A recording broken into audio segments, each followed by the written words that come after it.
पीरमल के साथ अड्डा वागी और संदीलियाँ वाली के दरमियान मेन रोड के साथ दो मोटरसाइकिल सवार बलडोज़र की ज़द में आकर अपने खालिक की हकीकी से जा मिले हैं। रोड के करीब से गुज़र रहे हैं तो अचानक रोड से स्लिपिंग हुई है और मोटरसाइकिल से वो गिरे हैं और ऊपर से टायर गुज़र गया है बलडोज़र का। ये वाक़या उस बलडोज़र के ड्राइवर की गफलत की वजह से हुआ है या एक एक्सीडेंट हुआ है? आज हम उन मरहूमीन के लवाहिकीन के पास आए हैं, उनसे बात करते हैं। जी अस्सलाम वालेकुम। वालेकुम अस्सलाम। जी सर, सबसे पहले तो दुख की इस घड़ी में हम अपने रब करीम से दुआ कर गो हैं कि अल्लाह करीम आपके मरहूमीन की मग़फ़िरत फरमाए और उन्हें जन्नतुल फिरदौस में जगह अता फरमाए। आमीन आमीन। सर, क्या कहते हैं, इस वाक़े की मुकम्मल तफसील क्या है? तफसीलात कुछ यूँ है कि ये मोहम्मद आकिल मेरा कज़न है और सायरा बीबी जो बच्ची फौत हुई है वो मेरी दोती है। तो मैं इस हवाले से बात कर रहा हूँ कि ये कोई कुदरत की तरफ से कोई करिश्मा हुआ है, कोई उसकी दुश्मनी नहीं है हमारे साथ बलडोज़र वाले की। रोड के करीब से गुज़र रहे हैं तो अचानक रोड से स्लिपिंग हुई है और मोटरसाइकिल से वो गिरे हैं और ऊपर से टायर गुज़र गया है बलडोज़र का। तो कोई उसके साथ हमारी कोई ज़ाती दुश्मनी नहीं है। ये रब कायनात का कोई कानून इस तरह से है कि अल्लाह ताला की तरफ से वो अपने खालिक हकीकी से जा मिले हैं। तो इसमें कोई उसकी गफलत नहीं है, कोई उसकी लापरवाही नहीं है ड्राइवर की, बस कुदरत की तरफ से है। उनकी मौत वहाँ पे लिखी थी तो वो।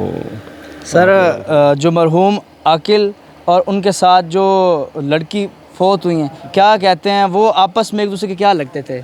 वो पोती और दादा, उनका आपस में दादा और पोती जा रहे थे जी। क्या कहते हैं, वो कहाँ जा रहे थे? वो कब्रिस्तान से वापस आ रहे थे अपने बेटे की कब्र से और अपने बाप की कब्र से। कब्रिस्तान से वापस घर की तरफ आ रहे थे। ये अड्डा पुरबाना और अराई वाला मोड़ संदीली आने वाली उसके करीब ये वाक़या पेश आया है। रोड के ऊपर काम हो रहा था तो वहाँ पे रोड की जो हालत थी वो थोड़ी सी नाजुक थी कि दाएं में उसके पत्थर वगैरह थे, वहाँ से स्लिपिंग हुई है और वो वहाँ पे गिरे हैं। सर, उस जो भाई फौत हुए हैं उनकी उम्र कितनी थी और उस खातून की कितनी एज थी? भाई की जो उम्र थी, जो कज़न मेरा था मोहम्मद आकिल, उसकी उम्र थी 55 साल और जो बच्ची फौत हुई है वो तकरीबन 12 साल 10-12 साल उसकी एज थी। जो बुज़ुर्ग हैं उनके कितने बच्चे हैं? उनके 4 बेटे हैं, एक फ़ौत हो चुका है, बाकी 4 हैं। मोहम्मद अमीन जो है वो फ़ौत हो चुका है 5 माह पहले। उसकी कब्र पे गए थे फातिहा खानी के लिए, उनसे मिलने के लिए, तो वहाँ से वापस आ रहे थे। बाकी 4 बेटे हैं, जो 2 मौजूद हैं यहाँ पे और 2 जो हैं वो आउट कंट्री हैं, वहाँ पे मेहनत मजदूरी की। सर, उनके साथ जो खातून थी उनकी कितनी एज थी और वो शादीशुदा थी? वो शादीशुदा थी, हमारी भतीजी है। वो मोहम्मद अमीन की बीवी थी, उसकी उम्र 25 साल, तकरीबन 25 साल है। उसके 4 बेटे थे, 3 बेटे और 1 बेटी थी, जो 1 बेटी फ़ौत हो चुकी है सायरा बीबी, वो उनके साथ थी। और उनके साथ छोटा बेटा था जो कि एहसन ख़ान, वो अल्हम्दुलिल्लाह सुम्मा अल्हम्दुलिल्लाह वो माँ और बेटा दोनों अल्हम्दुलिल्लाह अल्लाह के शुक्र से वो बच गए हैं। वो दूसरी साइड पे गिरे हैं, जबकि मोहम्मद आकिल और सायरा बीबी वो रोड के ऊपर गिरे हैं जिसके ऊपर से वो टायर गुजरा है। सर, ठीक ठाक सेहतमंद आपके जो रिश्तेदार हैं वो अपने घर से कब्रिस्तान जा रहे थे जी। जब आपको ये इत्तला मौसूल हुई कि वो एक हादसे में अपने खालिक की हकीकी से जा मिले हैं, तो क्या कहते थे, क्या जज्बात थे आप लोगों के? बस वो खुदा ही बेहतर जानता है कि उस वक़्त जो हमारी हालत थी वो क्या थी। तो अल्लाह ताला की रज़ा को बेहतर समझते हुए हमने उनको माफ़ कर दिया, सब कुछ उनको माफ़ कर दिया। बाकी लोगों ने हमें कहा है, बाकी तमाम मीडिया वाले 1122 वाले और हमारी जो मुतलका पुलिस थी वो भी वहाँ पे मौजूद थी।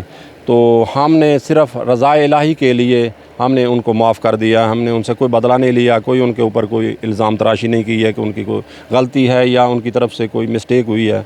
तो हमने सिर्फ रज़ा इलाही को बेहतर समझते हुए उनको माफ़ कर दिया है। सर, हमने ये सुना है कि जो लोग उस सड़क की कंस्ट्रक्शन का काम कर रहे थे जब ये एक्सीडेंट हुआ है तो वो वहाँ से फ़रार हो गए थे। तो क्या कहते हैं, जब आप लोगों को इस बात का पता चला कि जिन्होंने जो हादसाती तौर पे बज़ाहिर आपके लवाहिकीन जो हैं वो खाल की हकीकी से जा मिले, लेकिन वो मौका से जब फ़रार हुए तो दिल में नहीं आया कि हमने इनके ख़िलाफ़ कार्रवाई करनी है? या दुख सिर्फ इस चीज़ का हुआ है कि एक्सीडेंट तो कुदरत की तरफ से होता है, कोई उसमें इंसान की कोई वो नहीं है।